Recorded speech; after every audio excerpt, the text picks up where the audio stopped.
Welcome back to Pommy and Oz. Hope we're all doing really well. If you're new around here, hit that like button, hit that subscribe.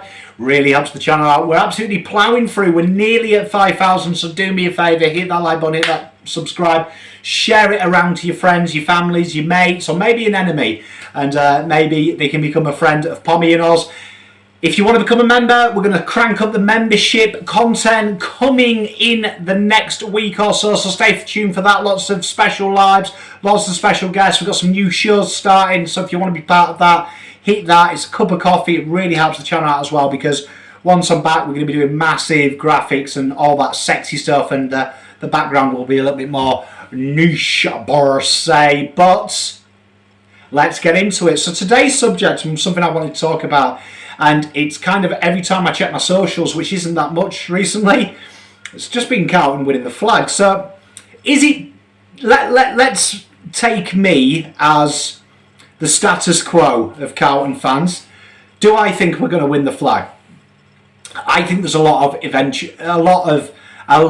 is required to win the flag. I think we're in the mix, and I think that's all you've got to be at this stage of the season. I mean, let's be honest, we're the first week of February. People are talking about you've got to win it before the ball is even bounced, and I think that's madness. But I do think that you've got to be in it to win it, and I think that obviously Carlton are in a great chance. I do think the media are kind of leading this a lot more than Carlton fans. And what I mean is, I know McClure has come out and said that Carlton are flag favourites. I think if he said that serious, maybe it's blood and hair follicle time to test. But I will say this, I think the media narrative is usually this time of the season, are Carlton going to actually arrive, and are Carlton going to sack a coach? And suddenly Carlton have answered every question you can ask of a football club, that now the next question is when they're going to win a flag, isn't it? Do you know what I mean? I mean, they've won a final, they've made finals, so ergo there isn't much more to achieve. And in a league that only 8 teams contend September, that's pretty a good place to be, is it not? You need to be in September to win it. Do I buy in with flag favourites? I think we're in the mix, and I do think, and this is not having my Carlton head on, this is having my actual brain. Obviously we would be in the reckoning, as I think most of the top 6 sides, anyone who won a final last year, I would say would be in there, and that's rightly so. You've earned the dessert, you're there, now when to do it. I feel like Carlton and Andy Murray though, and what I mean by that is Andy Murray got to the final so many times and lost, you kind of waited for him to do it. We're kind of a little bit like Sinner in tennis, that he's got to the semis, he's been in form. Now the narrative for me is, can Carlton make the jump and get to the grand final? Obviously the goal is win a flag, and I've said this before, everyone's goal at the start of the season, even North Melbourne, should be winning a flag. That is the goal, that is the end game. But then there is stages to that. There is little increments in the ladder that make the goal a little bit more attainable, and if you do fall short of the goal, at least you have a template of what to do. And for me, the big question mark with Carlton, particularly under Voss, is we started 8-2 a couple of years ago in his first season, and then we died down. We had the very mediocre start where we were very scratchy, but then we had the implosion, and then we had a great ending. For me, the big thing for me when I look at flag winning sides is there's a little bit of a consistency through that year. And I didn't mind Carlton's start. I was quite bullish in them first 6 games because they weren't playing good football. They weren't playing attractive football, but they were grinding out results. And for me, watching sport for so many years, I always think that the telltale sign of a good side is the side that wins when it's not playing fluently. Again, though, the reservation I will always have about this team, and it's slowly dying, but I've got to be honest because I love my football club, is I never quite know what I'm going to get. And what I mean by that is when it's good, and when it's bad, it's fucking horrific. There doesn't seem to be that median.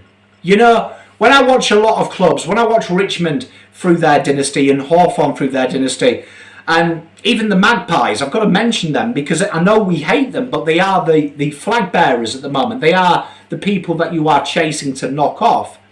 even when they're shit, they're still manageable. But when we're bad, we're really bad.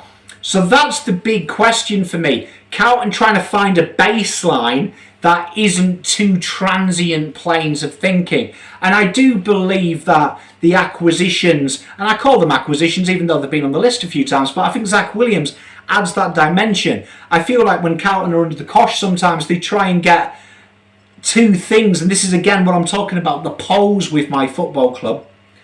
It's either really, really aggressive or really, really inverted. It's really defensive. And we saw that when we started to lose. And I'm going to pick on a player here, and I don't want to, but Jacob Whittaker was very defensive. It would go sideways. It wouldn't go forward or through the corridor. It was safe. It would go backwards. It was something that was easy. Or Doc would take the game on when there was no one there, go through the corridor and would turn it over. So that's what I'm excited about with them acquisitions. I think with Zach Williams coming into there, very good ball user and a very astute user. Nick Newman's massive development in the last 2 years to really go from Mr. Consistency to really, really, really poster boy of what we have.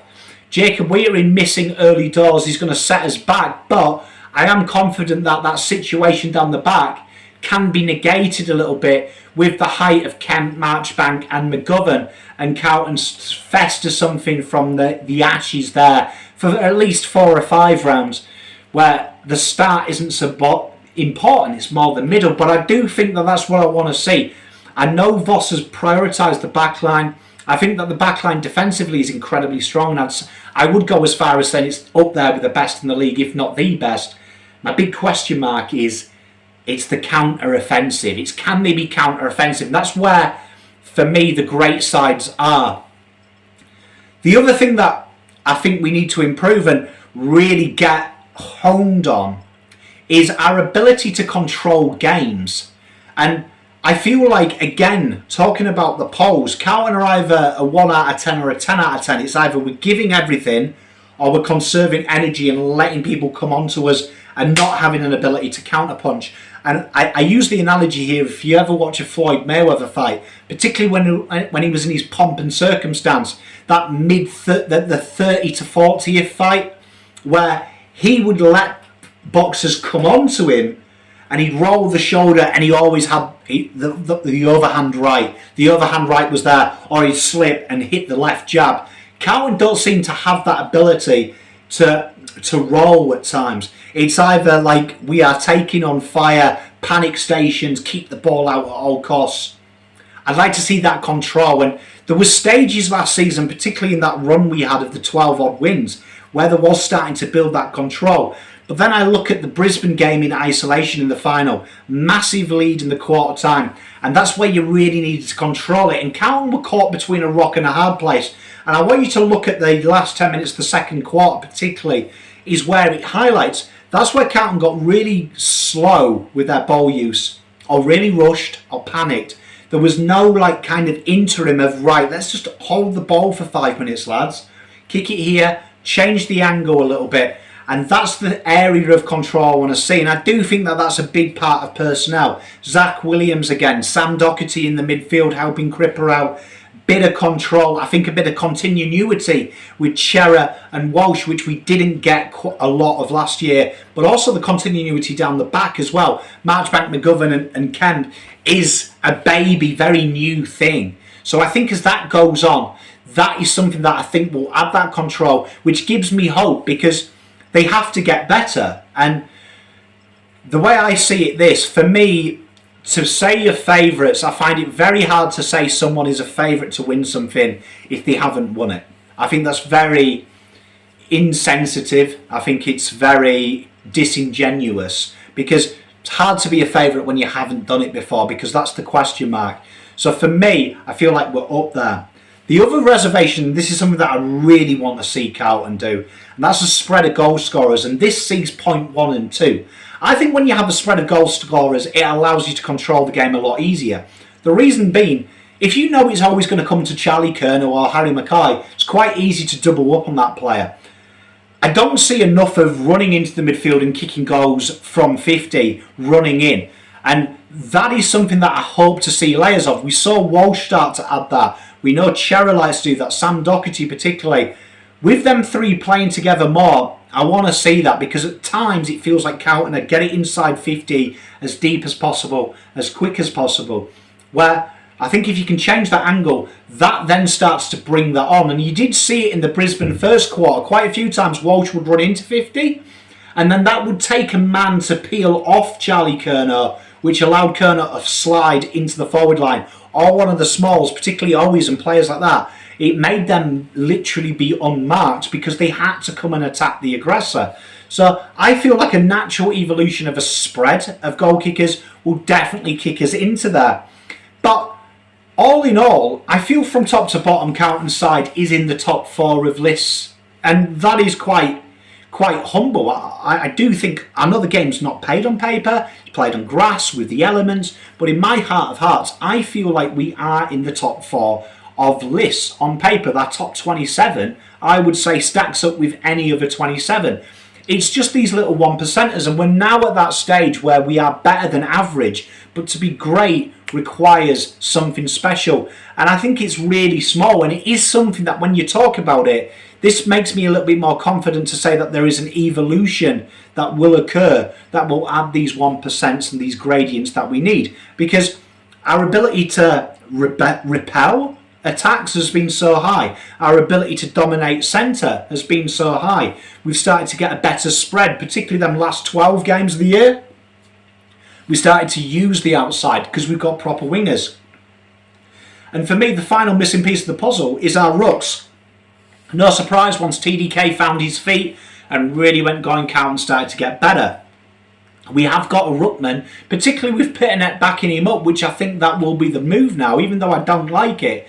That is a very happy place. We have seen, even when TDK wasn't in his pomp and circumstance, how he worked so well against Tim English and Max Gawn with Pitternet leading the way. I feel like that is a real big evolution, because we've seen Gawn go toe-to-toe with TDK when TDK was flying. It was very good. TDK won that battle. That is something that long-term, and another year in, Carlton have got some smarts, because we've got some real crafty smalls. We've got some really crafty smalls down back. We've got some intelligent midfielders. And now we've got some depth with players like Billy Wilson, Jackson Binns, who we haven't seen. These players that can come in and change a game. Bam Bam, if Carlton want to go headstrong, they've got them players there. So all in all, I don't think Carlton are flag favourites. I'm going to be honest. I think it would be mental to say Carlton are flag favourites when they were a game away. But I would say that they're in it, and that's all they've got to be. Because once you're in it, anything can happen in finals. And I think the big thing for the Blues is we saw how good they are in finals. And there's some players that didn't fire in finals and some players that did. And I feel like they've learnt a lot from them final systems. And one thing I'll say under Voss with the boys is they learn. They have learned and they have executed. So they're definitely, for me, in the conversation. I don't really see a clear flag favourite in February. And I think if anyone does, they're mental. Because I've watched every YouTuber, every analyst pre-season predictions, and they're always fucked. Trust me, I'm the master of fucking them. So it's hard to tell without a ball being kicked. So what I want to say is get excited. Because at the end of the day, one of the missing pieces is me, you, everyone watching this who's a Blue. And even if you're not a Blue, if you're a Geelong man, if you're a Sydney girl, if you're a GWS bloke, whatever you are, one of the missing ingredients to win these things is yourself. So get excited. Don't be ashamed. And you know what? Spread some love. Let them know that you're behind them. Because I can't wait for a ball to be bounced. I can't wait to see it. We've got the pre-season games, which will be full coverage here. Can't wait to get that. We may do some special guest watch-alongs as well for some of the other games, which would be a crack. So if you're interested in that, let me know. But everyone, peace, love and light. Pommy out.